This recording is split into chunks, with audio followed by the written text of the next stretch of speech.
महिमा को करना हमारे लिए बहुत जरूरी है। चाहे हमने पोजीशन में निकाला हो, चाहे हमने मार्चिंग करी गई हो, चाहे हमने चर्च के बाहर में गीतों को गाया हो, चाहे हम चर्च के अंदर में गीतों को गाते हैं, वहां पे हमने क्या किया है, जो प्रभु के नाम से आता है हम उसके नाम की महिमा को ठहराते हैं। So the king should be praise. यदि रानी को अगर आप खुश नहीं रखोगे, बराबर साड़ी नहीं प्रदान करोगे, बराबर उसका ध्यान नहीं रखोगे और मेंटेनेंस का सामान अगर नहीं दोगे तो रानी बिगड़,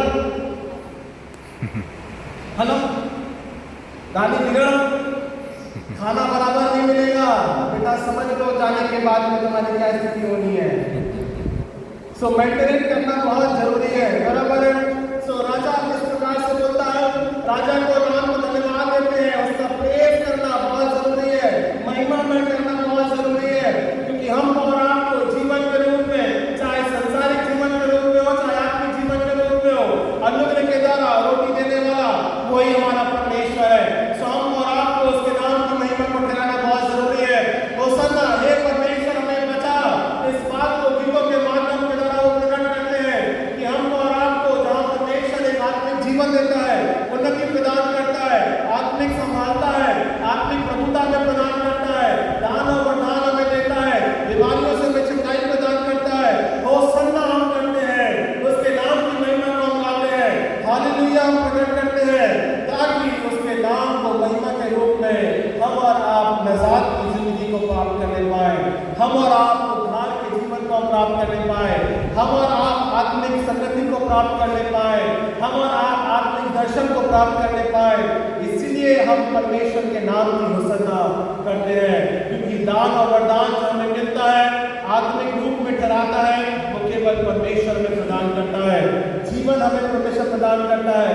अगर हम समय को देखें 2026, अभी के कल की बात अगर हम समझेंगे, समय किस प्रकार से गुजर रहा है, और आप देखिए ये तीसरा महीना भी गुजर गया है ना। हमने कुछ समय पहले ही नया साल मनाया था और हम इस बात को देखने पाते हैं कि मार्च का ये समय गुजरता है। कभी सोचिए गंभीरता से, बहुत जल्दी ये समय गुजर रहा है, तो हमको इस बात को धन्यवाद देना है, इस समय के लिए धन्यवाद देना है कि परमेश्वर आपके नाम की होसन्ना, आपके नाम की महिमा को हम ठहराते हैं, ताकि जो समय तूने हमें दिया है आत्मिकता के रूप में जो ठहराते हैं, धन्यवाद के साथ प्रकट करते हैं कि मेरे जीवन को परमेश्वर आपने अनुग्रह के द्वारा फलवत्ता किया है। आपके नाम की hosanna, we praise to the king. वो राजा के नाम की महिमा को हम करते हैं, ताकि वो राजा हमारे जीवन में अनुग्रह के द्वारा अगुवाई करने वाला परमेश्वर है। इस बात को समझने के लिए हम निकालेंगे हिब्रूज, इब्रानियों की पुस्तक, हिब्रूज, अभिषेक भाई जल्दी से पढ़ दो, हिब्रूज 7 चैप्टर, इब्रानियों की पुस्तक उसका 7वां अध्याय, इब्रानियों की पुस्तक उसका 7वां अध्याय और 25 और 26 पदों के बीच में हम देखेंगे। देखिए क्यों उसके नाम की महिमा को हम करने पाते हैं, इसलिए रुक जाना एक मिनट, हाँ, इसलिए जो उसके द्वारा परमेश्वर के पास आते हैं। देखिए आत्मिकता में वो राजा कैसा है, वो राजा हमारा रात के लिए परमेश्वर से संधि करता है, बराबर है, बराबर है। इसका उदाहरण बताऊं मैं, इसका उदाहरण बताऊं, यूएस बोलता है बाबा हम तो ईरान के ऊपर मिसाइल फेंकेंगे, संधि करने के लिए पाकिस्तान भी खड़ा हो रहा है, संधि करने के लिए इंडिया भी खड़ा हो रहा है, बहुत से देश और भी खड़े हो रहे हैं, है ना, ताकि जो विवाद हो रहा है दो देशों में उसमें संधि हो सके। तो हमारा रात के लिए संधि करने वाला कौन है, परमेश्वर के बीच में, हमारे और आपके बीच में जो संधि करता है वो किया है किसने, कौन से राजा ने किया है, प्रभु यीशु मसीह ने। तो धन्यवाद देते हैं किसके लिए, इसलिए जो उसके द्वारा परमेश्वर के पास में आते हैं। हमें प्रभु यीशु मसीह ने एज अ मीडिएटर, प्रभु यीशु मसीह एक दूत बन के, एक संधि के रूप में वो हमारे लिए प्रार्थना करता है या विनती करता है या हमारे लिए द्वार को खोलता है।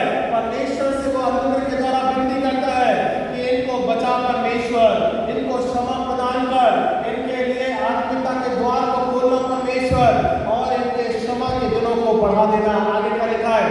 इसलिए जो उसके द्वारा परमेश्वर के पास आते हैं वो उनका पूरा पूरा उद्धार कर सकता है, क्योंकि वो उनके लिए विनती करता है। प्रभु यीशु मसीह एक राजा है, होसन्ना होसन्ना, हमें दाऊद की संतान हमें बचा, क्यों कर रहे हैं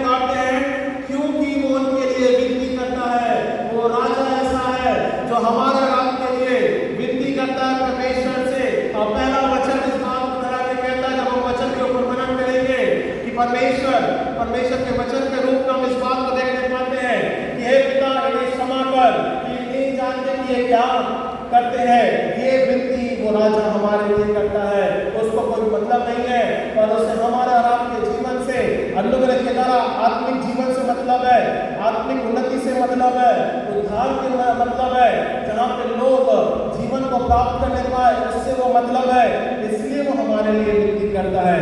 बाकी और दूसरा कोई लाभ नहीं है, कोई सोने चांदी का लाभ नहीं है, कोई राज्य का लाभ नहीं है, कोई प्रजा का लाभ नहीं है, बल्कि उसका जो लाभ है वो मनुष्य का जीवन बचाया जाए।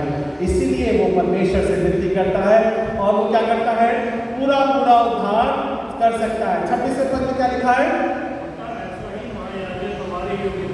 अतः ऐसा ही महायाजक हमारे योग्य था, हाँ, अलग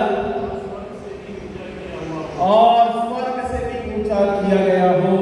सो उसका स्थान, वो राजा हमारा आपके लिए महिमामय रूप में, एक याजक के रूप में, जिस प्रकार से पुराने नियम के अनुसार लोग पापों की बलि को लेकर के वो महायाजक वहाँ पवित्र स्थान में जाता था और बलिदान करता था, क्षमा मांगता था, उसी प्रकार से प्रभु यीशु मसीह हमारा और आपके लिए एक बड़े महायाजक के रूप में हम सबों के पापों को क्रूस पर से लेकर के उसने क्षमा को प्रदान किया, ताकि हम और आप उद्धार को प्राप्त करने पाए।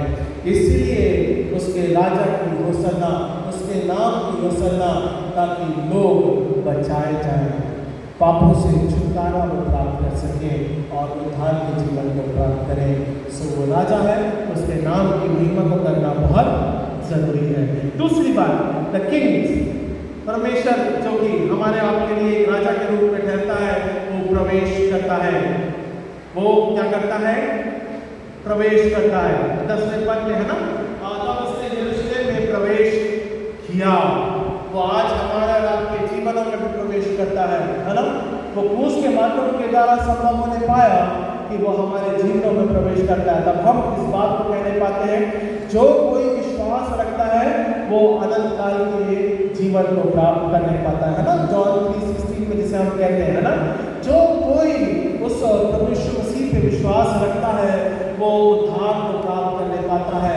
सो यरूशलेम में जो प्रवेश करना है, उद्धार के जीवन में जो प्रवेश करना है, वो किसके द्वारा संभव होने पाया है, राजा के बलिदान के माध्यम के द्वारा संभव होने पाया है।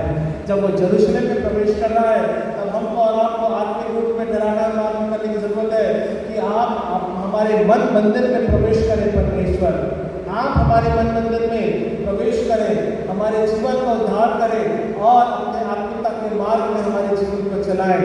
इसलिए जब प्रभु यीशु मसीह यरूशलेम में प्रवेश करता है, वो हर एक के लिए जो बंधे हुए थे, जो पाप के बंधन में थे, उनको तोड़ करके वो आजाद करता है, ताकि लोग अनुग्रह के द्वारा परमेश्वर की संगति में प्रवेश करने पाए।